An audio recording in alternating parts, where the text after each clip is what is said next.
Shalom Jemaat Gereja Kristus Ketapang dimanapun Bapak Ibu berada. Kita bersyukur untuk pagi yang indah ini. Bagaimana Tuhan tetap menyertai dan membimbing hidup kita. Memberi kekuatan, memberi sukacita, memberikan kemenangan di dalam kehidupan kita. Kita percaya sampai hari ini Tuhan masih menopang, masih menyertai, dan masih memberkati kita. Pada hari ini kita akan merenungkan satu firman Tuhan. Izinkan saya memimpin Bapak Ibu untuk berdoa supaya Tuhan memberikan kasih karunia bagi kita. Bapa Surgawi, kami bersyukur untuk pagi ini karena Tuhan masih menyertai dan membimbing perjalanan hidup kami dan menuntun setiap langkah kami, kekuatan, kesegaran. Mungkin juga di antara kami ada yang sedang sakit. Mungkin ada yang berbeban berat, bergumul.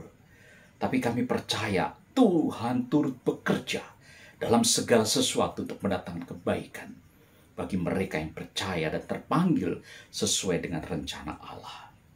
Oleh karena itu Bapak, biarlah firman Tuhan yang kami renungkan menjadi kekuatan bagi kami. Dalam nama Tuhan Yesus kami berdoa. Amin.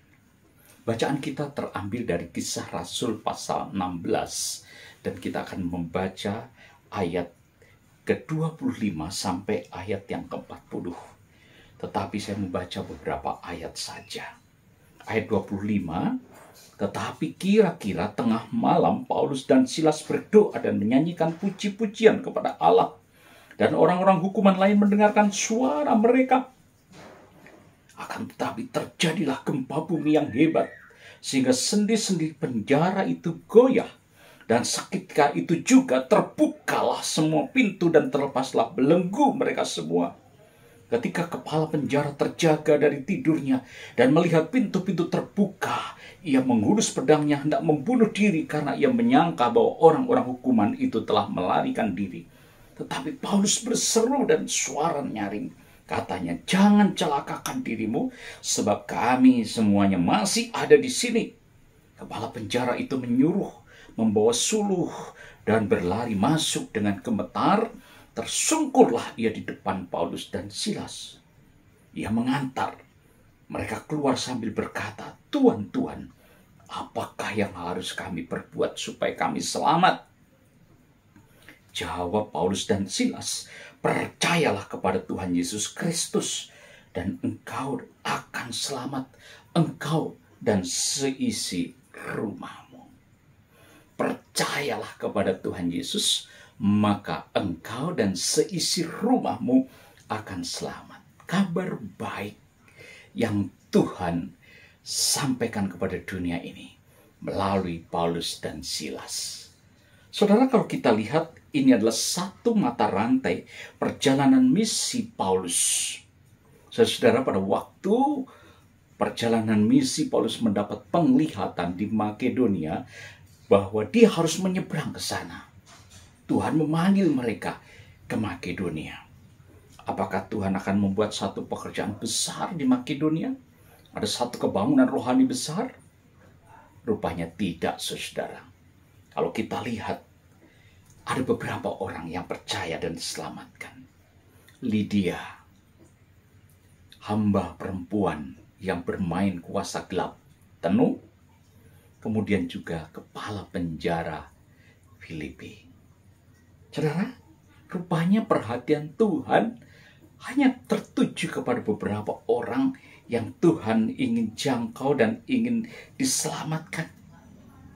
Tuhan tidak memanggil banyak orang yang pembesar-pembesar di Makedonia. Tapi kalau kita lihat, hanya beberapa orang yang mungkin tidak masuk hitungan, itu yang menjadi perhatian Tuhan bagi keselamatan dunia ini. Kepala penjara, mungkin dalam bahasa kita bisa dibilang sipir, mungkin juga bisa dibilang sopir, mungkin dibilang juga OB, mungkin juga bilang pembantu rumah tangga. Mungkin mereka yang tidak dianggap, tetapi mereka yang dipanggil oleh Tuhan. Saudara, api yang menyala, api Injil yang menyala, terus menyala dalam diri Paulus dan Silas. Tuhan memanggil tidak hanya orang-orang yang besar, tetapi Tuhan juga memanggil orang-orang sederhana. Betapa besarnya perhatian Tuhan kepada kepala penjara, yang mungkin nyawanya kalau kita lihat tidak hanya sepenting kemampuannya untuk mempertahankan tahanan. Saudara, Tuhan tidak melakukan tindakan besar untuk memanggil pemimpin-pemimpin kota, orang-orang penting di kerajaan Romawi. Yang Tuhan panggil hanyalah seorang kepala penjara yang hidup matinya tidak sepenting tahanan yang dia harus jaga. Sangat sederhana. Saudara, bulan misi, kalau kita lihat Sinode Gereja Kristus melakukan satu terobosan pelatihan on job training di Sukabumi yang digerakkan oleh Gereja Kristus Cibinong. Bahkan juga mungkin teman-teman lain mendukung dan ikut serta. Ada kurang lebih 30-40 hadir untuk menjangkau satu suku yang paling besar di Indonesia. Ada hati, ada kerinduan, ada semangat yang dilakukan oleh jemaat Gereja Kristus di kota Jakarta dan kota Jabodetabek ini. Saudara, kita juga harus tentunya menjadi bagian di dalam misi itu. Entah itu kita mungkin mendoakan suku-suku, mungkin kita juga mendukung dana, mungkin kita juga mendukung PI langsung maupun tidak langsung, ke rumah sakit, ke pos-pos, ke tempat-tempat yang kita harus jangkau. Saudara, kalau kita sudah menerima hadiah, kasih karunia dari Tuhan, harusnya itu tidak hanya untuk diri kita sendiri, tapi kita juga harus bagi-bagi banyak orang. Apa yang kita sudah lakukan? Jangan berkecil hati kalau kita dipanggil Tuhan untuk memenangkan satu orang. Kalau saudara bisa memenangkan satu orang, dipakai Tuhan untuk memenangkan satu orang, entah itu sopir, pembantu, entah itu OB, itu satu pekerjaan yang mungkin juga menjadi perhatian Tuhan. Tuhan mengasihi dan memanggil mereka. Doakan, muridkan, layani sungguh-sungguh. Suatu hari mereka akan menjadi berkat dan dampak bagi banyak orang. Itu pesan kepala penjara di Filipi. Jangan berkecil hati kalau kita hanya dipakai Tuhan untuk menyenangkan satu orang.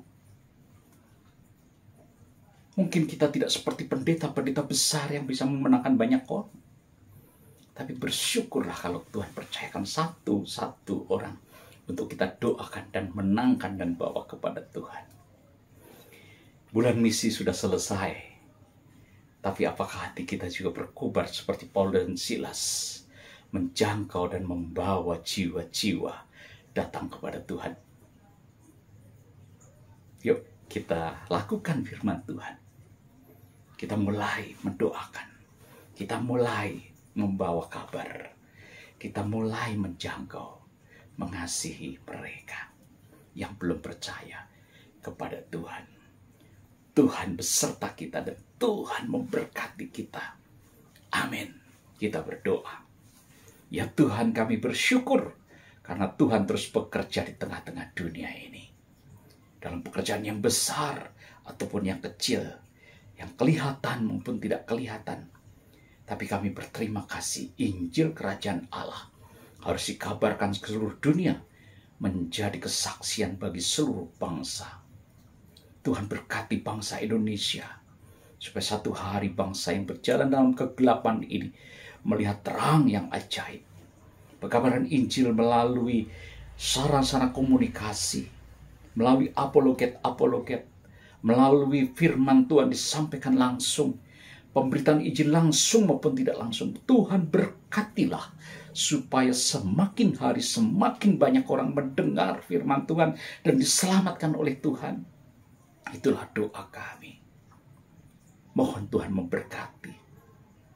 Pakailah gereja Kustabang menjadi alat yang hidup, batu yang hidup, yang membawa berkat bagi bangsa ini. Baik di pusat, di pos-pos, dimanapun kami berada. Di tengah-tengah situasi yang sulit dan sukar, begitu banyak tantangan, hati kami tetap tertuju kepada Tuhan. Kuatkan, tolonglah setiap jemaat Tuhan yang mendengar firman Tuhan ini. Kiranya pesan kepala penjara di Filipi menjadi pesan bagi kami, menjadi berkat bagi kami, setiap kami yang mendengarkan firman Tuhan. Terpuji nama Tuhan, dalam nama Tuhan Yesus kami berdoa. Amin. Selamat berkarya dan beraktivitas. Tuhan membimbing dan Tuhan menyertai kita. Amin.